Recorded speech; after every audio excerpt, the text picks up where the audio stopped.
Assalamualaikum warahmatullahi wabarakatuh. Perkenalkan, nama saya Keiza Nizar Oktabella dari kelas 10-8. Pada hari ini saya ingin mempresentasikan unsur intrinsik dan juga ekstrinsik dari hikayat dan juga cerpen.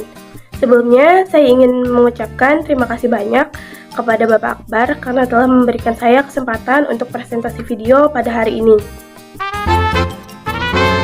Untuk hikayat, saya memilih cerita Roro Jonggrang.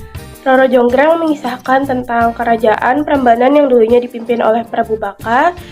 Setelah itu Prabu Baka tewas karena diserang oleh Bandung Bondowoso. Kemudian Bandung Bondowoso jatuh cinta kepada putri dari Prabu Baka yaitu Roro Jonggrang. Namun Roro Jonggrang memberikan syarat kepada Bandung Bondowoso untuk membuatkan 1000 candi dalam satu malam. Saat proses pembuatan candi, Bandung Bondowoso dibantu oleh Roro Halus. Setelah itu kegagalan Bandung Bondowoso mulai terlihat karena Roro Jonggrang membuat suasana pagi palsu. Setelah itu Bandung Bondowoso marah dan dendam kepada Roro Jonggrang dan mengutuk Roro Jonggrang menjadi batu arca yang kini dikenal sebagai Candi Prambanan. Untuk cerpen, saya memilih cerita yang berjudul Ketika Laut Marah karya Widya Suwarna.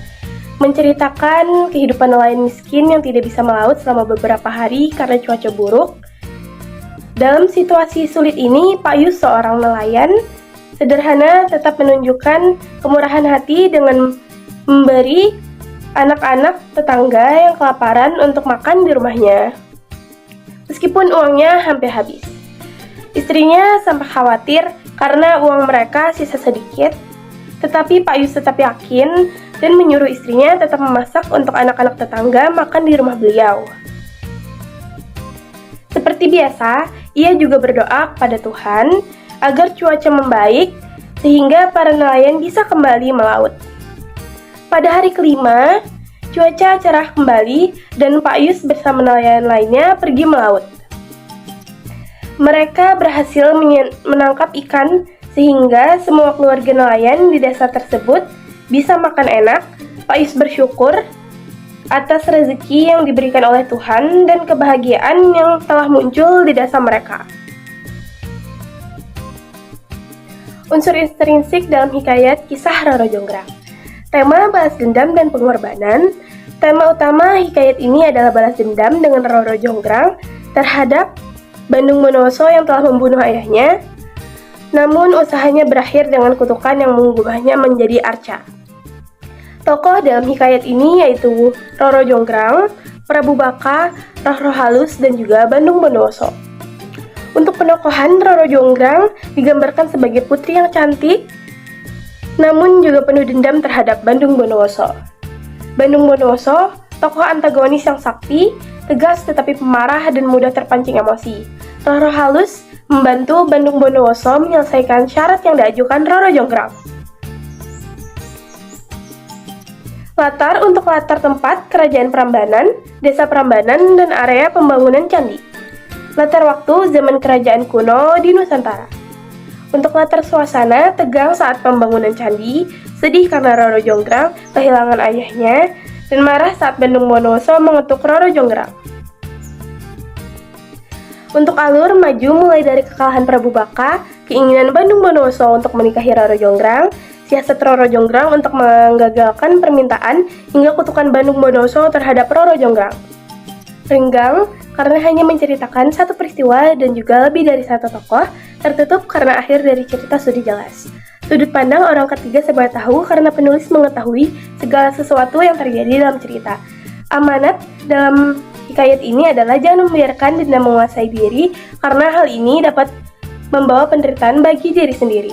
Hati-hati dalam membuat janji karena janji yang tidak ditepati dapat berujung pada keburukan. Gaya bahasanya naratif, penyampaian cerita dengan menggunakan bahasa sederhana dan juga jelas. Penggunaan deskripsi memberikan gambaran yang hidup, misalnya saat Roro Halus bekerja. Unsur intrinsik dari cerpen Ketika Laut Marah karya Widya Suwarna. Tema kemanusiaan dan keberanian berbagi. Cerita ini menggambarkan pengorbanan dan kedermawanan Pak Yus terhadap sesama meski dirinya sendiri sedang berada dalam kesulitan. Tokoh Pak Yus, anak-anak tetangga, dan juga para nelayan.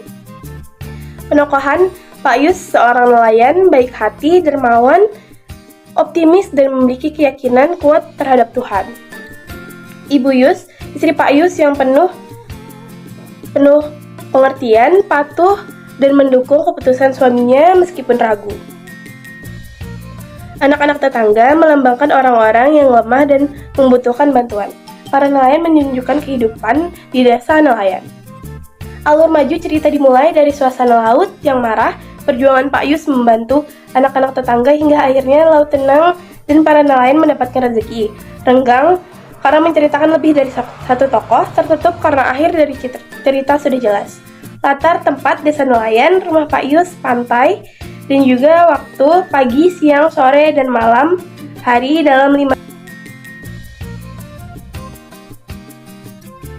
Untuk sudut pandang orang ketiga serba tahu, penulis tidak terlibat langsung dalam cerita dan mengetahui isi pikiran para tokoh. Amanat selalu berbagi dengan sesama meskipun dalam keterbatasan. Percayalah bahwa setiap kesulitan akan disertai dengan kemudahan. Berdoa dan bertawakal kepada Tuhan dalam menghadapi segala sesuatu.